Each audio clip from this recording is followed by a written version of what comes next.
Dear students, मेरा नाम है इंद्रजीत सिंह और हम मिल रहे हैं हमारे अपने चैनल साउथ सिटी पीसीएमबी पर। साउथ सिटी पीसीएमबी पर हम कर रहे हैं क्लास 10th आईसीएसई और क्लास 12th आईएससी का ईयर लॉन्ग लेक्चर कोर्स, यानी पूरे साल का कोर्स जो आपके बोर्ड एग्जामिनेशन का है वो हम करेंगे। हम नीट और जेईई की प्रिपरेशन नहीं करा रहे हैं, हम आपको आपके बोर्ड एग्जामिनेशन की प्रिपरेशन करा रहे हैं। इसलिए बोर्ड एग्जामिनेशन की प्रिपरेशन करने के लिए हमारे साथ जुड़ जाइए। क्लास 10 ध्यान रखें एनसीईआरटी नहीं है, आईसीएसई बोर्ड का सिलेबस हम कवर कर रहे हैं और एग्जॉस्टिव कवरेज कर रहे हैं पूरे कोर्स में। चैप्टर 3 चल रहा है बेटा, 2 चैप्टर हम कंप्लीट कर चुके हैं। मशीन्स चल रहा है, इसके भी 2 लेक्चर्स हो चुके हैं, आज तीसरा लेक्चर है। हम प्रॉब्लम के सेशंस थोड़ा सा एंड में लेंगे, तो अभी प्रॉब्लम्स को रोक रहे हैं, कॉन्सेप्ट आपको दे रहे हैं। तो आज का प्रॉब्लम ऑफ द डे या कॉन्सेप्ट ऑफ द डे जो है वो पुली। तो शुरुआत करते हैं पुली से। पुली क्या है वो जानेंगे, और पुली को जानने से बेहतर है कि पहले ये डायग्राम देख ले पुली को समझने के लिए। सब जानते हैं इस तरह का कोई एक सर्कुलर टाइप का डिवाइस होगा और जो आपने कुएं में से पानी भरने के लिए गोल गोल घूमती हुई चीज देखी है उसे ही हम पुली बोलते हैं। वो सबसे कॉमन एग्जांपल है, आप अपनी लाइफ से उसको जोड़ सकते हैं।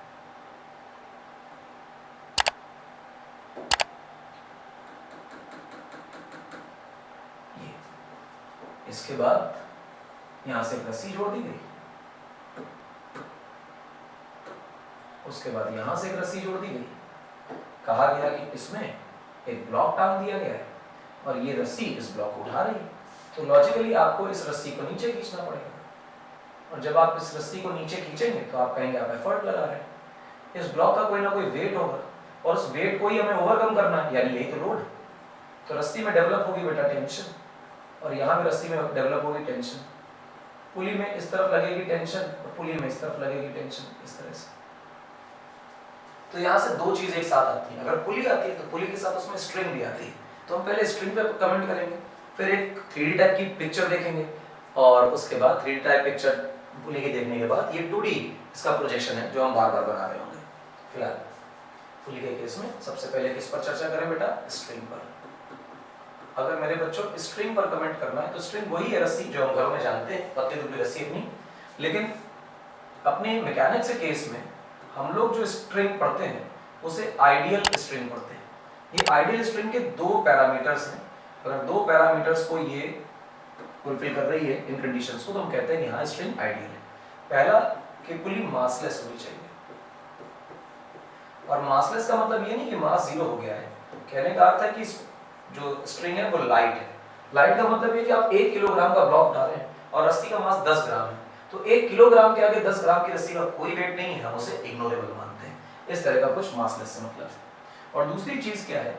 इनएक्सटेंसिबल। कहने का अर्थ सीधा सही है इनएक्सटेंसिबल का, कि अगर रस्सी को एक बार हमने टाइट कर दिया फिर चाहे जितना इस पे वेट लगा दें रस्सी इलोंगेट नहीं होगी, उसकी लंबाई में कोई चेंज नहीं आएगा। तो ये एक इंपॉर्टेंट बात है कि इनएक्सटेंसिबल और लाइट स्ट्रिंग हमें पढ़नी है। ये 2 प्रॉपर्टीज हैं इसकी। लाइट स्ट्रिंग या इनएक्सटेंसिबल स्ट्रिंग की एक प्रॉपर्टी और एक खास।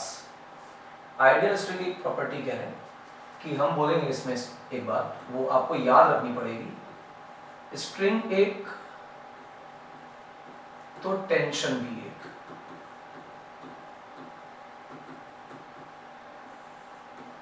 स्ट्रिंग एक तो टेंशन भी एक का क्या मतलब है समझे? मान लीजिए कि आपने एक ब्लॉक लिया और उसे एक रिजिड सपोर्ट से टांग दिया, और मेरा अब ऐसा जरूर मानना है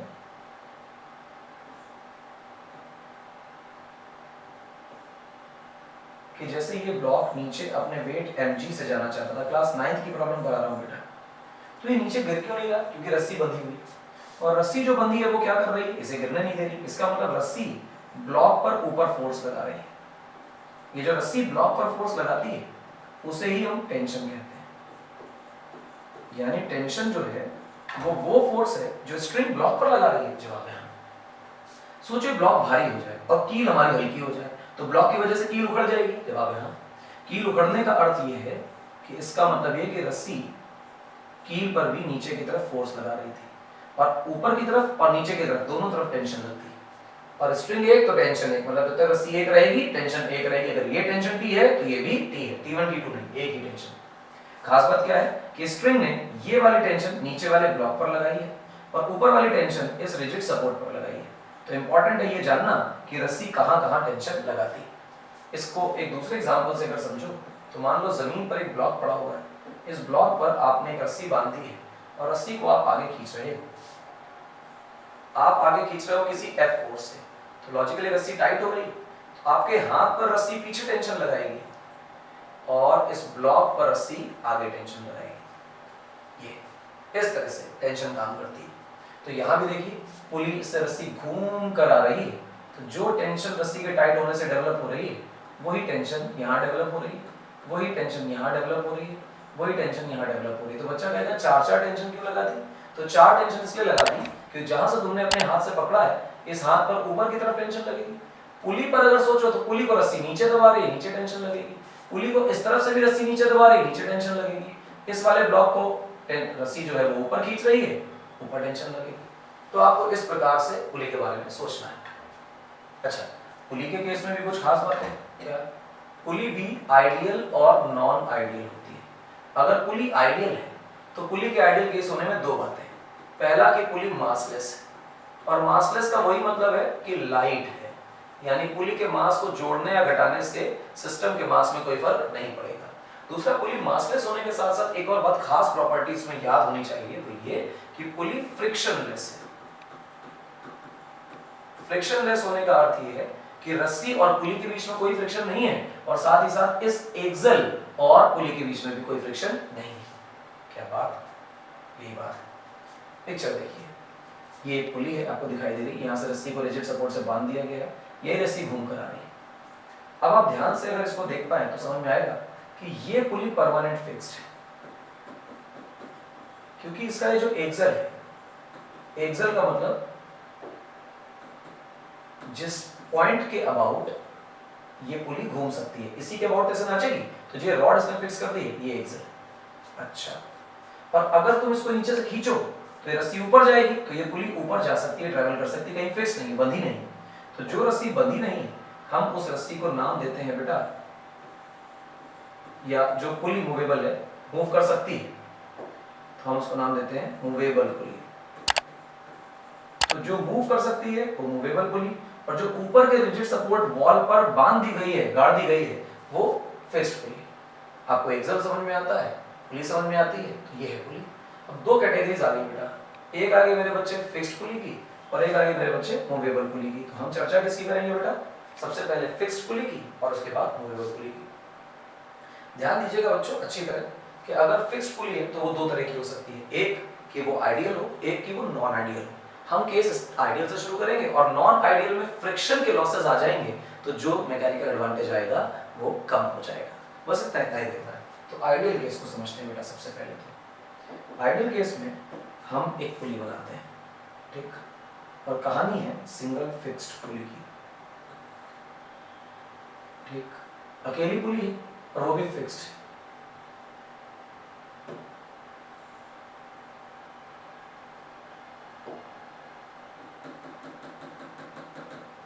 ये पुली है,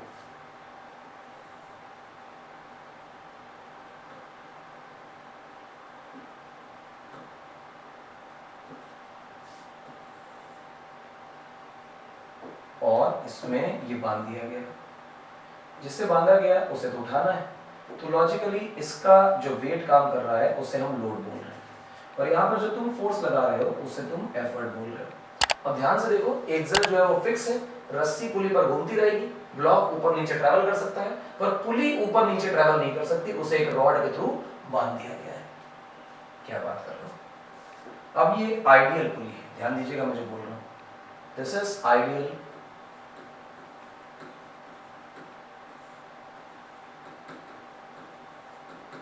सिंगल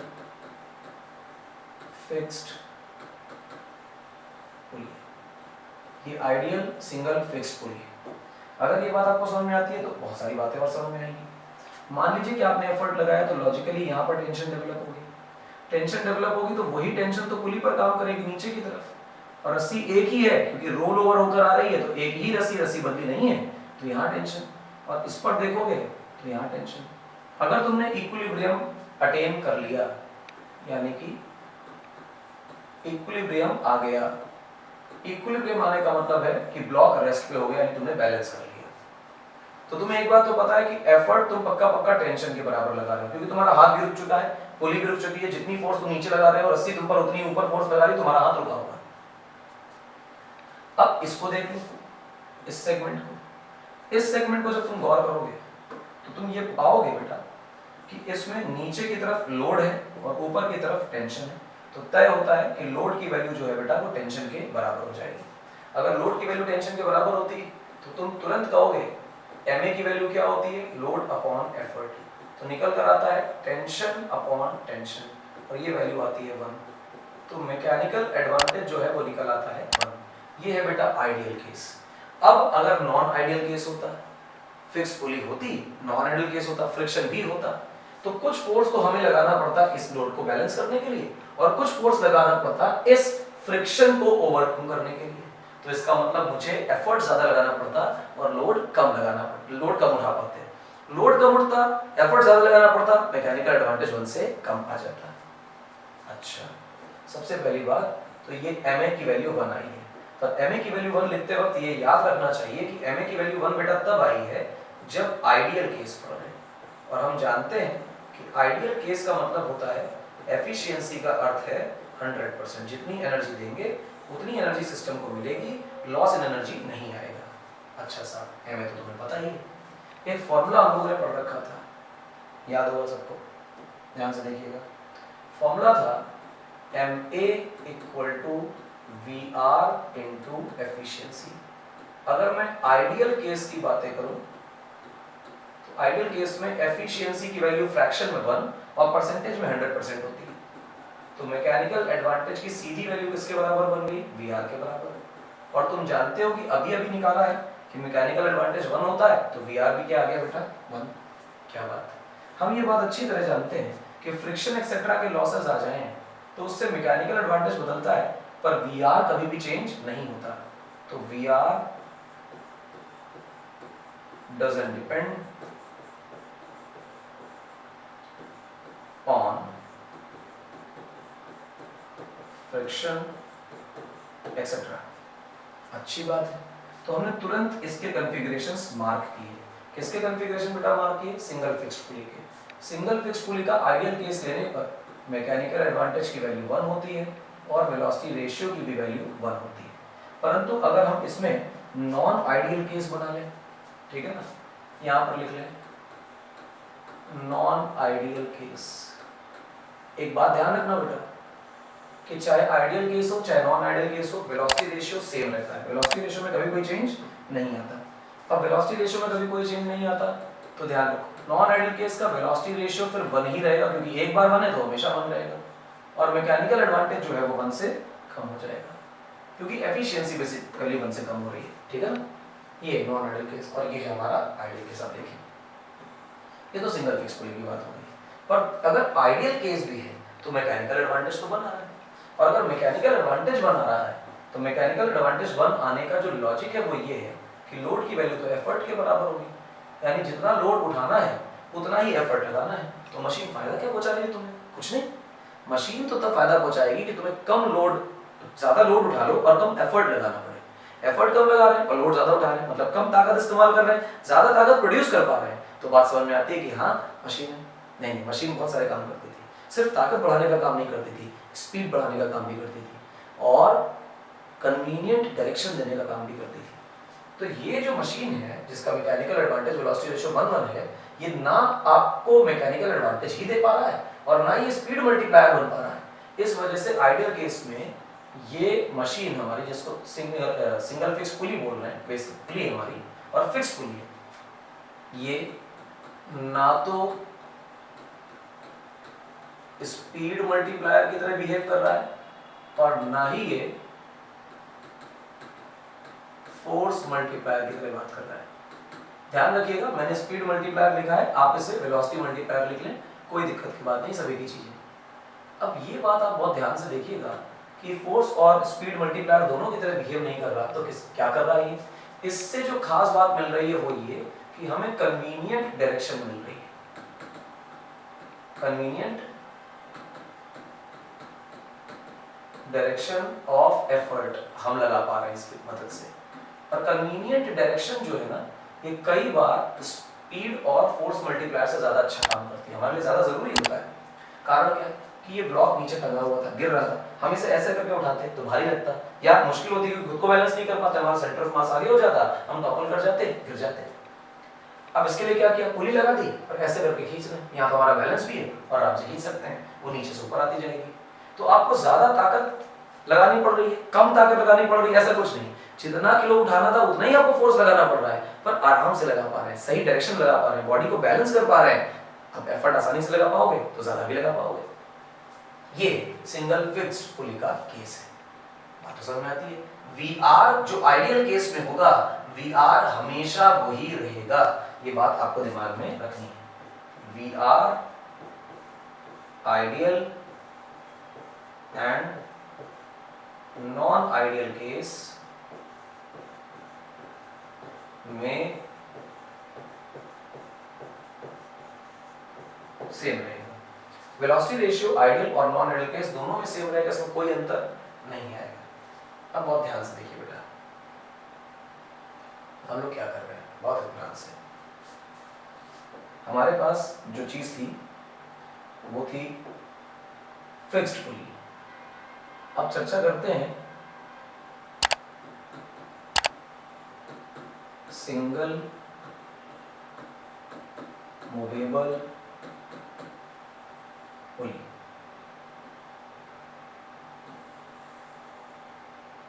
ये है हमारी सिंगल मूवेबल पुली। अब सिंगल मूवेबल पुली क्या होती है समझना। मैंने आप लोगों को दिखाया था इस तरह का एक डायग्राम, देखें आप, ये दूसरा डायग्राम है पर वो वैसे ही है कुछ। ये हमारे लिए फिक्स्ड पुली है, फिक्स्ड इसलिए कि इसे हमने ऊपर की तरफ सेटल कर दिया है। और इस पुली को अगर आप देखें तो ये पुली जैसे जैसे आप इसे नीचे खींचोगे तो नीचे खींचने से क्या होगा कि रस्सी नीचे आएगी तो लॉजिकली रस्सी ऊपर जाएगी, और क्योंकि यहाँ से बंधा हुआ है तो रस्सी ऊपर जा रही है तो ये हमारी पुली ऊपर की तरफ शिफ्ट करेगी। तो इस लोड को उठाने के लिए हमारी पुली ही शिफ्ट होती जाएगी, क्योंकि पुली हमारी मूव हो रही है तो हम इसे क्या नाम देंगे बेटा, मूवेबल पुली। तो ये रही हमारी मूवेबल पुली। अब मूवेबल पुली अगर होती है तो उसे फिक्स्ड पुली के साथ ही इस्तेमाल करते हैं, लेकिन मैं पहले आपको बताता हूं कि मूवेबल पुली अकेले क्या करती है, देर आफ्टर मैं आपको बताता हूं कि वो फिक्स्ड पुली के साथ इस्तेमाल क्यों की जाती है। सिंगल मूवेबल पुली, आप देखिए मूवेबल पुली हमने ली। अब मूवेबल पुली में क्या किया हमने, यहाँ पर एक टेंशन लगाई, और टेंशन लगाने का लॉजिक भी है कि हमें रस्सी बांध करके इसे ऊपर ले जाना है, और यहाँ भी लगाई। अब साहब बहुत ध्यान से सुनना,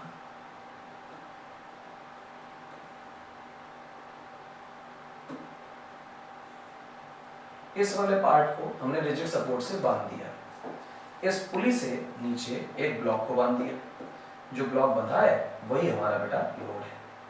तो इस ब्लॉक का जो वेट है ये हमारे लिए लोड है। अब ध्यान से देखना बेटा, हमने इसको ऊपर की तरफ एफर्ट लगाया तो लॉजिकली यहाँ पर टेंशन आया। अब पुली पर टेंशन ऊपर आया, क्योंकि रस्सी रोल ओवर हो रही है, रस्सी पुली पर घूम रही है तो रस्सी एक ही है, और हमने सीखा है कि रस्सी एक तो टेंशन भी एक, यहाँ टेंशन, और यहाँ पर देखो तो यहाँ टेंशन। पर तुम जानते हो कि लोड उठाने का काम हमारे हाथ की रस्सी थोड़ी कर रही है, लोड उठाने का काम तो ये रस्सी कर रही है जो पुली पर बंधी है।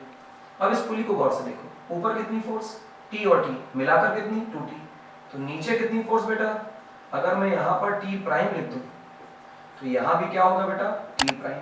तो बेसिकली ये जो टी प्राइम है ना, ये लोड को बैलेंस कर रहा है, और जो टी है ना ये एफर्ट के बराबर है।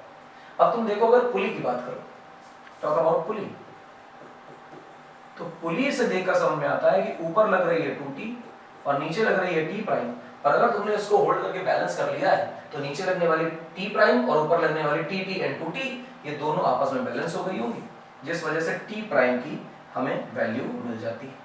t प्राइम की जब हमें वैल्यू मिलती है तो हम कहते हैं कि लोड की वैल्यू तो 2t के बराबर है। तो we have got effort and load also. अब ध्यान देने योग्य क्या बातें हैं, बहुत ध्यान से सुनना कि ये सारी कहानी तब की थी जब हम आइडियल पुली मान रहे थे। आइडियल पुली इसलिए मान रहे हैं कि फ्रिक्शन वगैरह नहीं है, अदरवाइज इस लोड के अलावा और भी एफर्ट हमें लगाना होता। अच्छा साहब, बहुत ध्यान से सुने। मैकेनिकल एडवांटेज लिखते हैं। मैकेनिकल एडवांटेज होता है लोड अपॉन एफर्ट। लोड की वैल्यू 2t के बराबर है और एफर्ट की वैल्यू t के बराबर है, तो t से t कैंसिल हो जाएगा, आंसर आएगा 2। तो ma निकल आया बेटा हमारे लिए 2। तुम जानते हो कि ma की वैल्यू जो होती है वो होती है वेलोसिटी रेशियो इनटू एफिशिएंसी।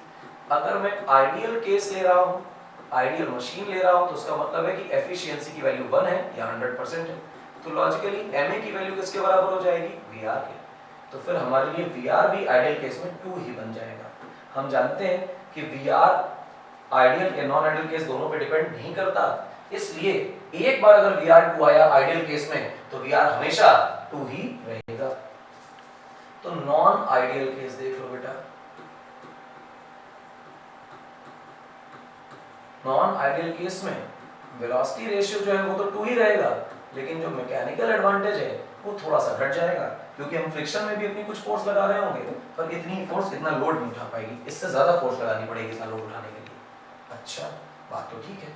अभी तो आप कह रहे थे कि आप पहले ये बताओगे फिर बताओगे ऐसे सिंगल मूवेबल पुली के, सिंगल फिक्स्ड पुली के साथ क्यों इस्तेमाल करते हैं। देखो, सिंगल मूवेबल पुली जो है उसमें तुम ऊपर से फोर्स लगा के खींच रहे हो इस तरह, तो पुली ऊपर जाएगी, पुली के साथ लोड ऊपर जाएगा, सब कुछ अच्छा लगेगा। पर फिर से भी कहानी आ गई कि हमें ऐसे करके खींचना है, वैसे करके खींचना तो हमारे लिए कन्वीनियंट नहीं है। इस वजह से आपको दिखाया गया था ये डायग्राम। इस डायग्राम में क्या किया हम लोगों ने, सिंगल फिक्स्ड पुली रखी, सिंगल फिक्स्ड पुली के साथ जोड़ दिया सिंगल मूवेबल पुली को। अब इसमें देखो तुम क्या कर रहे हो बेटा, यहां ध्यान देना, इस तरफ टेंशन अप्लाई कर रहे हो, टेंशन के बेसिकली एफर्ट लगा रहे हो, तुम्हारे एफर्ट से रस्सी में बेटा यहाँ पर टेंशन डेवलप हो रही है, तो यही टेंशन बेटा पुली में यहाँ पे पुली में टेंशन डेवलप होगी, और पीछे से जो टेंशन आ रही है इस पर डेवलप होगी। ये जो पुली है इस पर यहाँ टेंशन, ये जो पुली है इस पर यहाँ टेंशन, रोल ओवर होकर जा रही है पीछे से ऊपर। ध्यान देने वाली बात ये है कि जो ये T और T है, तो यहाँ लगने वाली जो टेंशन है ये इन दोनों का सम होकर 2T हो जाता है, और इसका जो नीचे वेट लग रहा है वो लोड है। तो आपको दिख रहा है कि लोड की जो वैल्यू है वो तो अभी 2T के बराबर है, और एफर्ट तो फिर से आपने T ही लगाया है। तो अगर इसको मैकेनिकल एडवांटेज में तोलें तो ये तो लोड अपॉन एफर्ट होगा, और लोड की वैल्यू बेटे 2T होगी और एफर्ट होगा T, कैंसिल हो जाएगा। मेरे हिसाब से मैकेनिकल एडवांटेज की वैल्यू बनेगी बेटा 2, और खेल खत्म, मजा आ जाएगी। यार मैकेनिकल एडवांटेज तो वही आ गया जो सिंगल मूवेबल पुली का अकेले आता था। जवाब है हाँ, सिंगल मूवेबल पुली का अकेले का मैकेनिकल एडवांटेज और मूवेबल पुली का फिक्स के साथ मैकेनिकल एडवांटेज सेम आता है। तो एक काम करो ना, इससे मैकेनिकल एडवांटेज का फायदा ले लो और इसको लगाकर कन्वीनियंट डायरेक्शन का फायदा ले लो, नीचे की तरफ फोर्स लगानी पड़ेगी। इसलिए जब भी मूवेबल पुली का इस्तेमाल करें तो इसका इस्तेमाल कर लेते हैं। इसी वजह से डायग्राम हमेशा मूवेबल पुली का ऐसा इसके साथ बनकर आता है। ठीक है, अच्छी बात है। और बताइए, और देखिए, अब मूवेबल पुलिस की संख्या बढ़ जाएगी। कैसे बढ़ेगी, ध्यान से देखिएगा। हम कहते हैं कि एक पुली है, ठीक, और वो कुछ फिक्स्ड है। कैसे फिक्स्ड है वो भी बताते हैं। ये रहा इसका हैंग करने के लिए एक रॉड, ठीक, ये हॉरिजॉन्टल कुछ बार लगा दिए जिस पे सब लटके हुए हैं। कॉमन सेंस है कि पुली में हम इस साइड से एफर्ट लगाएंगे और इस फिक्स्ड पुली में यहाँ पर दोबारा से एक और पुली लगानी पड़ेगी। तो आप यहाँ पर एक पुली लगा लीजिए। इस पुली के लगाने से ऐसा हुआ कि जैसे यहाँ पे से जोड़ा गया, ठीक। अब इसके एक जल को यहाँ जोड़ दीजिए। इसको जोड़ने का क्या फायदा, बड़े फायदे हैं इसको, इस रॉड को जोड़ने के। इस रॉड में अब आप किसी कीमत पर किसी लोड को मत टांगिए। सिंगल मूवेबल पुली, ये फिक्स हो गई, तो ये क्या है, सिंगल मूवेबल। अब इस सिंगल मूवेबल के साथ आपको क्या करना है, एक पुली जोड़ देनी है। जहां लोड टांगते थे वहां पुली जोड़ दीजिए, और पुली जोड़ने के बाद इसके एक एंड को रस्सी से ऊपर रिजिड सपोर्ट से बांध दीजिए, और फिर इस वाले पर हम लोड टांग देंगे।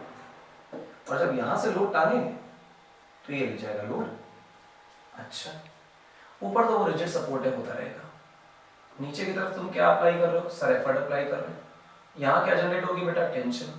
रस्सी एक तो टेंशन एक, रस्सी एक तो टेंशन एक, रस्सी यही घूम रही है अभी भी, रस्सी चेंज नहीं हो रही तो टेंशन नहीं। अब रस्सी खत्म हो गई, अब ये वो नई रस्सी आएगी। और से देखो ये और ये रस्सी एक ही, तो इन सब में टेंशन एक ही होगी। लेकिन इधर देखें आप, यहाँ पर तो रस्सी बदल गई तो बेटा इधर की तरफ मानते हैं टी प्राइम और यहाँ भी मानते हैं टी प्राइम। ठीक, टी प्राइम का T1 T2 कर लो तो ज्यादा तुमको कन्वीनियंट लगेगा। ये T1 रस्सी है तो टेंशन है, अब यही रस्सी घूम करके ऊपर जा रही है तो लॉजिकली ये क्या कहलाएगा T1। अब ये T1 देखो तो ऊपर की तरफ काम कर रहे हैं तो लॉजिकली यहाँ पर क्या काम करेगा बेटा T2। तुम अगर इस पुली को देखो, इस पुली से, तो T1 की वैल्यू ऊपर लगने वाले 2T के बराबर है, T 2T और नीचे वाला T1 बराबर। और इस पुली को अगर तुम देखो तो यहाँ पर T2 की वैल्यू ऊपर लगने वाले 2T1 के बराबर है, ऊपर T1 2T1 और नीचे की तरफ अगर तुम देखोगे तो यहाँ पे T2 काम कर रहा है।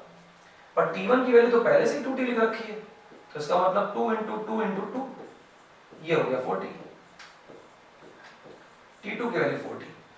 अच्छा नीचे क्या काम कर रहा है बेटा, लोड काम कर रहा है। तुरंत तुम बोलोगे कि सर हम आइडियल केस की बातें करते हैं, हम कहेंगे आइडियल केस क्या होता है, तो तुम्हारे दिमाग में तुरंत आएगा कि आइडियल केस का अर्थ होता है कि वो केस जिसमें एफिशिएंसी 100% है। एफिशिएंसी अगर 100% या फ्रैक्शन में 1 है तो ऐसे केस में मैकेनिकल एडवांटेज और वेलोसिटी रेशियो सेम होते हैं, एनर्जी का लॉस नहीं आता है। चलो एमए की चर्चा करें। एमए का अर्थ होता है बेटा लोड अपॉन एफर्ट। अगर तुम लोड की चर्चा करो तो लोड को तो ये हमारा T2 बैलेंस कर रहा है और लोड अगर T2 बैलेंस कर रहा हो, T2 की वैल्यू तो 40 के बराबर है तो हम 40 लिख लेते हैं और एफर्ट तो टेंशन से आ रहा है तो ये कट गया, आंसर आया बेटा 4।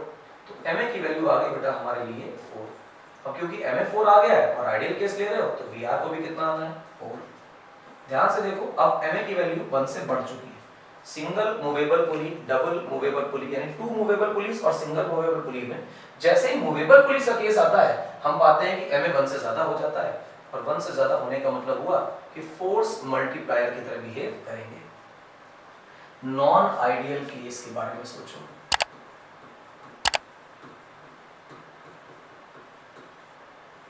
नॉन आइडियल केस में मैकेनिकल एडवांटेज फोर्स से कम मिलेगा और वेलोसिटी रेशियो हम जानते हैं कि आइडियल नॉन आइडियल केस किसी पे डिपेंड नहीं करता, वो सिस्टम के अरेंजमेंट पे डिपेंड करता है। इस वजह से वेलोसिटी रेशियो बेटा हमेशा सेम रहेगा, मैकेनिकल एडवांटेज कम हो जाएगा नॉन आइडियल केस में। नॉन आइडियल केस किसे बोला जाएगा, जब एफिशिएंसी जो होगी बेटा हमारी मशीन की वो 1 से कम हो जाएगी या 100% से कम हो जाएगी।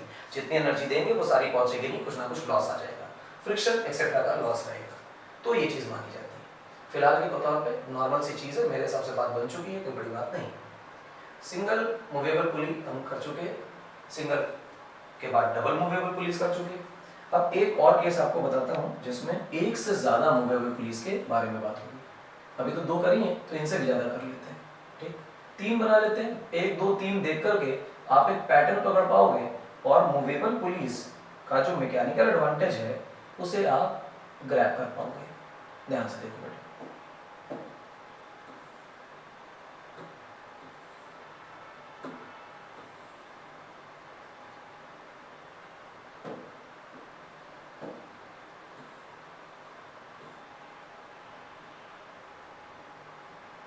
आप देखें एक मूवेबल पुली लगी, पहली वाली फिक्स और ये वाली मूवेबल है। अब इसमें फिर से मूवेबल लगा है और ये मूवेबल लगाने के बाद इसे भी यहाँ फिक्स करें, 2 हो गई। इसके बाद फिर यहाँ से एक लगाए, इस पे फिर से एक मूवेबल पुली लगाए। बार बार मूवेबल लगा रहे हैं, हाँ हम मूवेबल पुलिस की संख्या बढ़ा रहे हैं। क्यों बढ़ा रहे हैं और बढ़ा रहे हैं, आगे से देखते हैं कि कितना मैकेनिकल एडवांटेज बढ़ता है। और जब मैकेनिकल एडवांटेज बढ़ता हुआ देख लोगे तो तुम इसका एक पैटर्न कैच कर पाओगे कि किस तरह से मैकेनिकल एडवांटेज बढ़ रहा है। यहाँ पे 3 मूवेबल पुलिस लगाई, नीचे की तरफ तुम देखो तुमने एफर्ट लगाया, तो ऊपर की तरफ देखोगे तो टेंशन लग रही है मेरे हिसाब से। हाँ, अब ये रस्सी घूम रही है तो टेंशन ऊपर की तरफ टी, ये रस्सी इधर घूम रही है तो टेंशन टी, रस्सी एक बराबर। अब ये ऊपर टी टी तो लॉजिकली अभी हम लोगों ने किया कि यहाँ आएगा 2t और यहाँ भी आएगा 2t। अब ऊपर लग रहा है 2t तो यहाँ पर आएगा बेटा 4t और ये रस्सी एक ही घूम रही है तो यहाँ भी कितना 40, ऊपर ऊपर 40 तो लॉजिकली दोनों को बैलेंस करने के लिए यहाँ पर आएगा 80। नीचे लग रहा है बेटा लोड, जिस तरह मैंने अभी बोला है इसी तरह आप पुलिस में टेंशंस को देखेंगे। एफर्ट की वैल्यू बेटा t के बराबर है और लोड की वैल्यू बेटा 8t के बराबर है और ये इंश्योर किया जा रहा है कि हम आइडियल केस की बातें कर रहे हैं। तो फिर अगर हम मैकेनिकल एडवांटेज निकालें या वेलोसिटी रेशियो निकालें तो बराबर ही आएंगे। तो लोड अपॉन एफर्ट देखो, यानी AT अपॉन T से T कैंसिल और हमारा आंसर 8 आ रहा है, तो वेलोसिटी रेशियो भी 80 आएगा। तो चाहे मैकेनिकल एडवांटेज को 8 बोल लो और चाहे बेटा वेलोसिटी रेशियो को 8 बोल लो, बात तो एक ही है, बात तो एक ही। अब यहाँ से नॉन आइडियल केस के बारे में, ideal case, non ideal case, जो नॉन आइडियल केस है, इस नॉन आइडियल केस में क्या होता है, मैकेनिकल एडवांटेज जो 8 हो गया है वो उससे कम हो जाएगा, लेकिन वेलोसिटी रेशियो इन फैक्टर्स पे डिपेंड नहीं करता, सिर्फ सिस्टम पर डिपेंड करता है, इसलिए वेलोसिटी रेशियो आज भी 8 रहेगा। अब मैं आपको बताता हूँ, देखिए आप तीनों डायग्राम्स, जब सिंगल मूवेबल पुली थी तो मैकेनिकल एडवांटेज 2 आ रहा था, जब 2 मूवेबल हो गई तो मैकेनिकल एडवांटेज 4 आया, जब 3 हो गई तो 8 आया। इसका मतलब अगर मैं आपको एक बढ़िया सा बना के दूं, number of movable pulleys,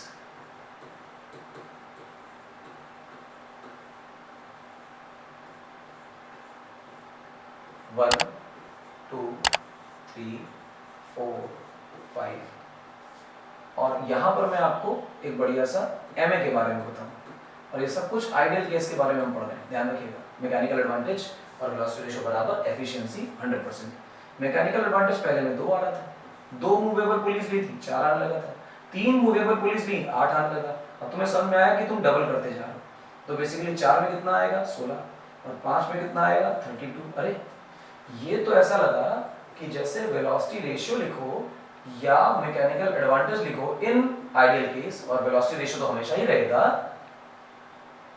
2n है, 2n है, जहां पे n क्या है, नंबर ऑफ मूवेबल पुलिस है। इसका क्या अर्थ है, अर्थ ये है कि अगर आपको नंबर ऑफ मूवेबल पुलिस पता है तो 2 की पावर n वाले फॉर्मूले में डाल दीजिए, आपको वेलोसिटी रेशियो मिल जाएगा। और वेलोसिटी रेशियो जब मिल जाए तो आइडियल केस में मैकेनिकल एडवांटेज भी वही हो जाएगा, अदरवाइज एफिशिएंसी का फार्मूला लगा करके मैकेनिकल एडवांटेज निकाल लीजिए। तो आप इस बात को रखिएगा कि 2 की पावर n मैकेनिकल एडवांटेज का नहीं, वेलोसिटी रेशियो का फार्मूला है, ये ऑलवेज काम करता है। और अगर इस फार्मूले को आप MA में लगाना चाहते हैं तो MA के अंदर ये फार्मूला सिर्फ एफिशिएंसी इक्वल टू 1 पर काम करता है, अदरवाइज नहीं करता।